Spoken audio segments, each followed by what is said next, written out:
Bíblias no livro de Isaías, no capítulo 55.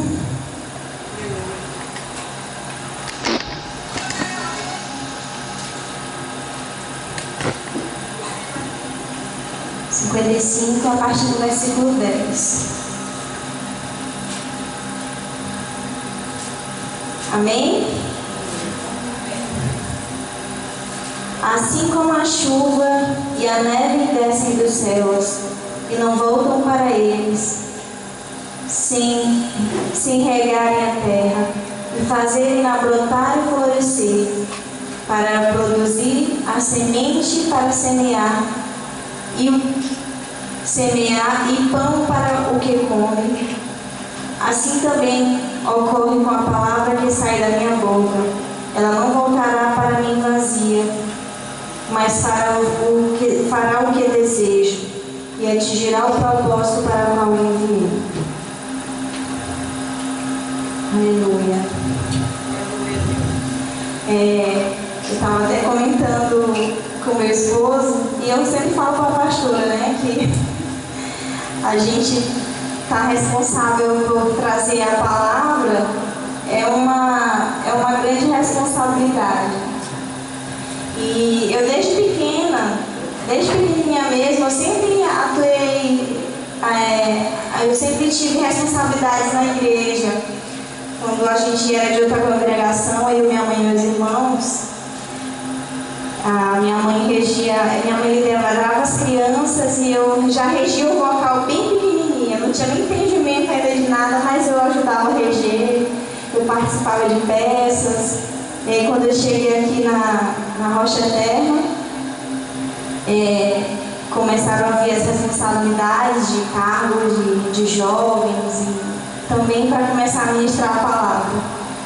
Mas a gente que tem essa responsabilidade de trazer o alimento, seja pelo louvor ou pela palavra, a gente sabe quão grande é essa responsabilidade. Porque aquilo que nós falamos, não vem de nós, né? Tem que vir de Deus. Aleluia.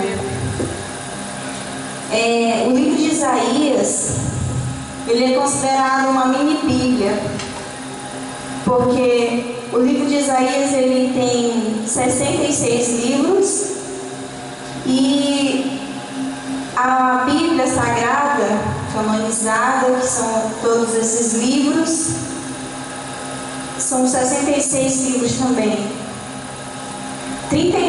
Os primeiros 39 capítulos do livro de Isaías são referentes à história de Israel e as promessas para o povo de Israel, as promessas, as palavras, o desvio, o retorno de Israel. Então, todo esse processo de Israel. E na Bíblia também a mesma coisa. Os 39 capítulos, livros primeiros, são o Velho Testamento, e do Novo Testamento, que tem os quatro evangelhos da história de Jesus e o que acontecerá no fim dos tempos, né? E o livro de Isaías também abrange essa história em seus 27 capítulos. Também fala sobre o final. O final depois dessa escolha e essa bênção liberada por Israel, depois do afastamento deles, da desobediência ao Senhor, depois deles retornarem. E em Isaías, esses capítulos, 27 capítulos, eles retratam isso. E eles não retratam mais só a história de Israel, mas a promessa de Deus para todos os povos, para todas as nações. Ou seja, o primeiro projeto de Deus, ele foi escolhido Israel. Jesus, ele não veio na ideia inicial de vir para todos, ele veio para Israel. Tanto que quando Jesus estava com a multidão, Ele tinha até uns escribas, uns fariseus, que eles gostavam de observar Jesus justamente para criticá-lo, porque Jesus chamava a atenção. E quando Jesus estava ali com a multidão, em um dos episódios da sua história, foi uma mulher que parou Jesus e pediu para que ele concedesse um milagre para ela. E Jesus disse que não podia, porque ele não podia fazer isso. Ele não podia ceder o milagre para aquela mulher, porque ele não havia vindo para aquele povo, para pessoas que não eram de Israel. Aí ela disse, Senhor, ele disse, mas que não poderia dar alimento aos cachorrinhos, né? Aqueles que não eram do povo de Israel. E ela, na sua fé, disse, Senhor, mas os cachorrinhos comem das migalhas que caem das mesas dos seus donos. E Jesus viu que a fé daquela mulher era tão grande que ele a abençoou e liberou um milagre para a sua vida. Então, Jesus, ele veio para o povo de Israel, mas a intenção de Deus com Jesus, com o que ele veio fazer, foi alcançar não a todos, a alguns, mas ele derramou o seu sangue por todos, para por meio disso salvar alguns, né? E o livro de Isaías, ele é, como nós falamos, um resumo da Bíblia Sagrada. O livro de Isaías é uma espécie de mapa rodoviário, ao contrário, que mostra onde você esteve e ajuda a reconsiderar o seu destino. Esse livro denuncia as falhas drásticas dos israelitas e o juízo de Deus às nações iníquas, que são as nações que escolheram o pecado. Todos os que escolheram o pecado, a iniquidade, aquilo que afasta o homem de Deus. Os planos do Senhor não mudaram, mesmo o povo de Israel se desviando e depois retornando à vontade de Deus. O profeta Isaías, ele foi um profeta que recebeu a mensagem do Senhor. Ele não tinha consciência ele ainda não tinha caído na realidade que quem estava falando com ele era o próprio Deus. Quando ele se deu conta que ele viu, teve as visões santas do trono e de outras visões que Isaías teve, ele se assustou, porque ele viu que ele era um pecador. Ele disse, Senhor, eu tenho certeza que morrerei, porque eu vi a tua santidade, eu vi a tua glória. Porque ele disse que Isaías conta que ele tinha a boca, a sua boca não era santa, ele tinha as suas falhas, mas o Senhor disse assim, Isaías, eu vou te purificar. E Deus transformou carvão em brasa, e através daquela simbologia daquilo que aconteceu, ele purificou a boca de Isaías, e Isaías pôde profetizar, aleluia, e continuar pregando a palavra de Deus. A história de Isaías é bem extensa e nós não vamos nos prender à história dele, mas essa palavra que nós lemos. Mas é interessante a gente comentar, porque a história de Isaías é muito linda, a história de Isaías. E o que ele escreveu para o povo de Israel, que foi muito tempo antes que toda aquela profecia de Nabucodonosor tomar a cidade, em que o povo ficaria preso 70 anos na Babilônia. Isaías profetizou mais de 100 anos antes desse episódio. Só que Isaías achou que aconteceria naquele tempo, e as pessoas a qual ele pregava naquele tempo não entendiam o que ele estava falando do futuro, e nem o próprio Isaías também pensou que seria para o tempo atual, da qual ele profetizava e falava da palavra de Deus. Aleluia. Mas o foco da palavra para para aquele povo e para nós é sempre trazendo o homem a conscientização do pecado, a conscientização do juízo e da justiça, para que sempre retornemos ao caminho do Senhor. É sempre Deus moldando o homem e conscientizando ele que ele precisa de Deus, conscientizando o homem da sua responsabilidade por estar na terra, mas que você veio para cá com algum objetivo. E foi primeiramente para encontrar o Senhor. Nós estamos aqui porque o Senhor nos escolheu, porque Ele tem um propósito na nossa vida. Aleluia. E dentro da história de Isaías, do livro de Isaías, ele conta sobre esse amor que Deus tinha por Israel. Quantas vezes Deus lutou por Israel, mas Israel se afastava do Senhor. O Senhor permitia o mal, mas quando aquele povo se retornava, o Senhor abençoava. O Senhor fazia Israel prosperar. E hoje Israel somos nós mesmos. Israel espiritual, Israel de Deus. Aleluia.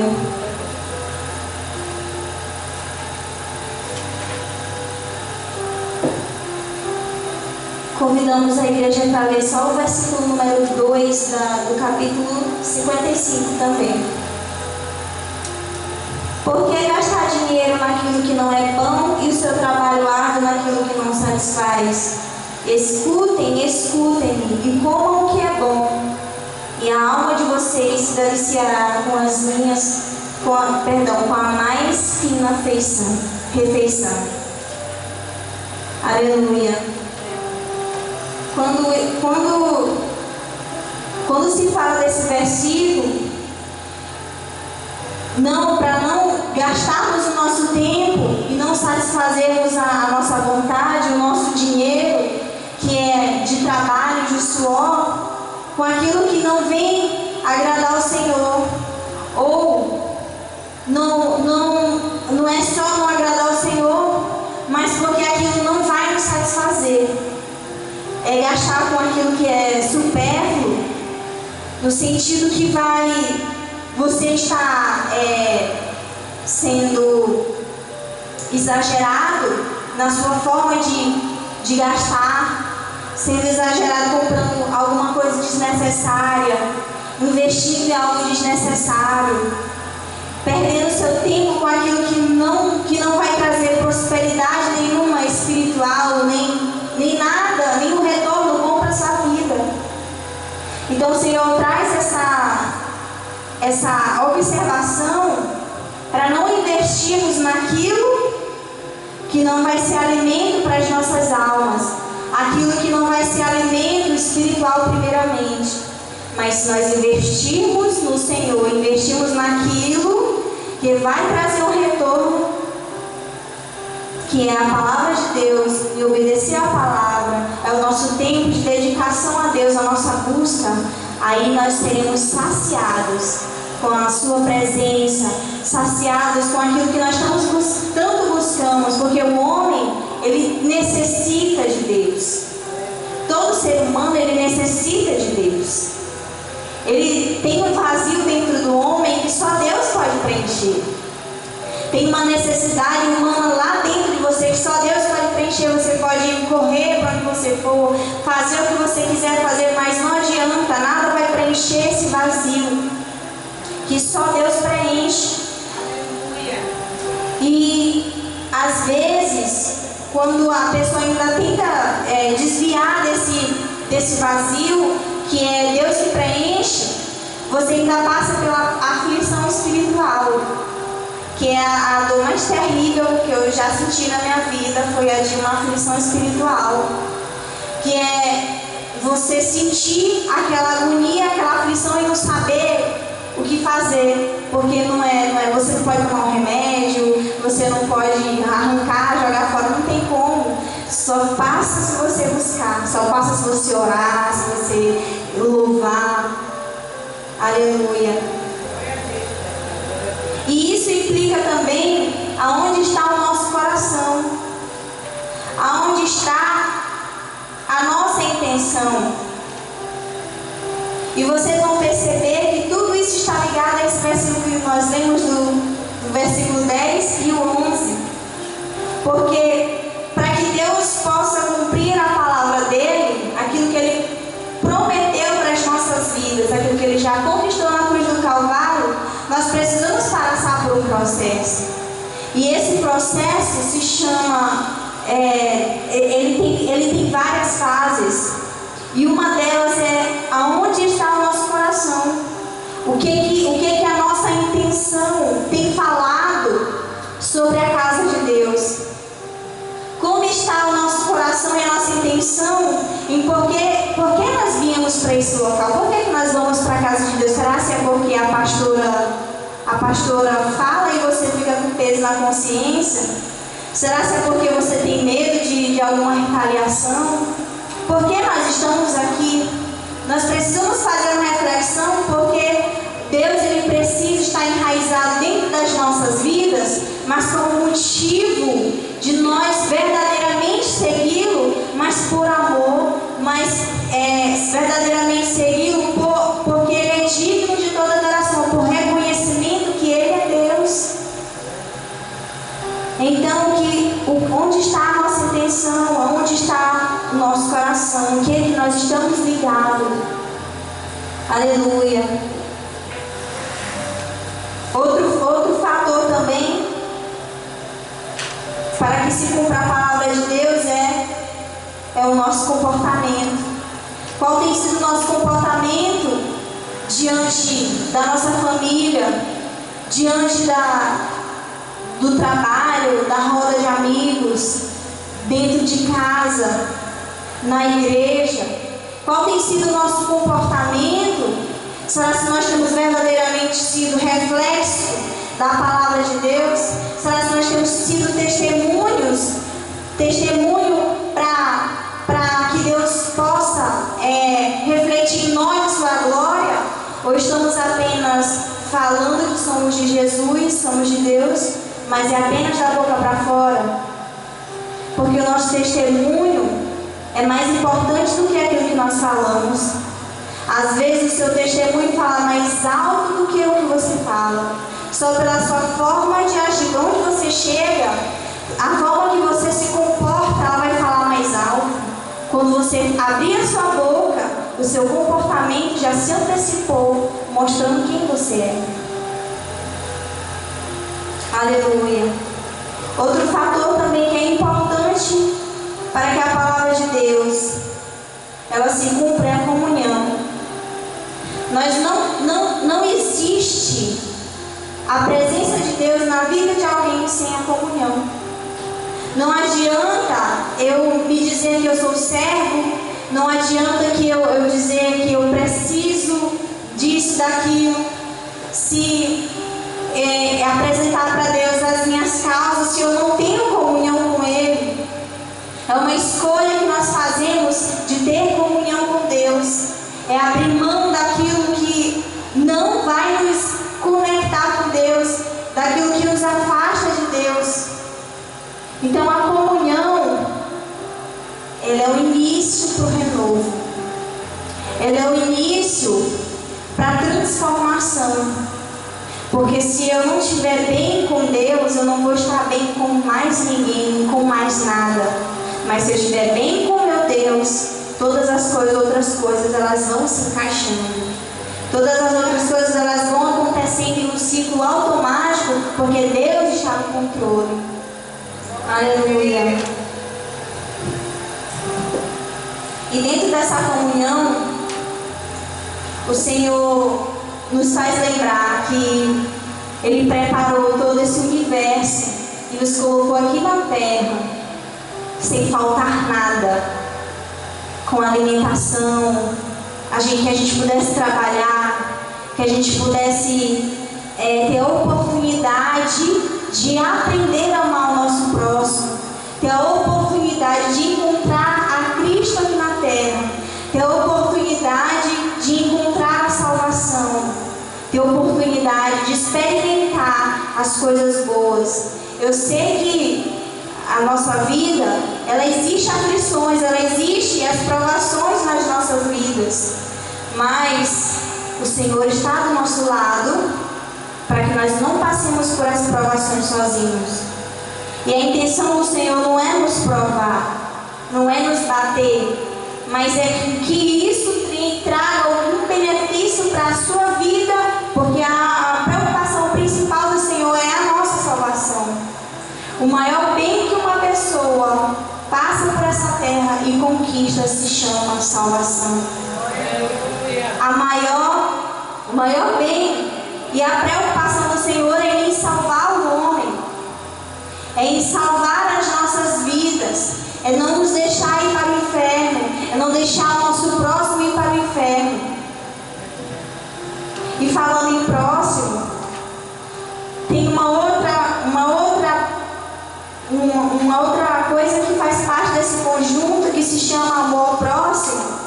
Mas eu não posso amar meu próximo se eu não amo a mim mesmo. Você já se perguntou se você se ama? Você se ama ao ponto de poder amar o seu próximo, ou você nem se suporta? Porque se você não se suportar, você não vai suportar o seu próximo. Você não vai conseguir amar ele. Isso tudo Deus nos ensina. Jesus, Ele nos ensinou a amar. Ele nos ensinou o que é você aprender a amar o seu irmão, o seu próximo, a amar a si mesmo, a cuidar da sua vida espiritual, da sua família, do seu dia a dia. Aleluia. Então o amor é importante, a comunhão, o comportamento, aleluia, o que a nossa intenção fala, aleluia. E voltando aqui para o versículo número 10, assim como a chuva e a neve descem dos céus e não voltam para eles, sem regarem a terra e fazê-la brotar e florescer, para ela produzir semente para o semeador e para o que come, assim também para o que come. Então o Senhor, Ele preparou toda a terra. Olha só, o Senhor, Ele faz descer a chuva, Ele faz descer todas as bênçãos, Ele preparou tudo para que não faltasse nada para o ser humano. Nada. E a sua presença, ele ainda deixou a sua presença e a sua palavra para que o homem fosse conduzido à salvação.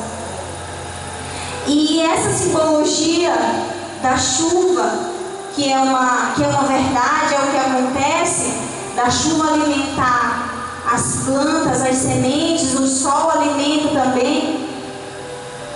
Ele fala que a sua palavra também, assim como a chuva não volta para o céu, a neve que cai não volta para o céu, a sua palavra também não volta para o céu vazia.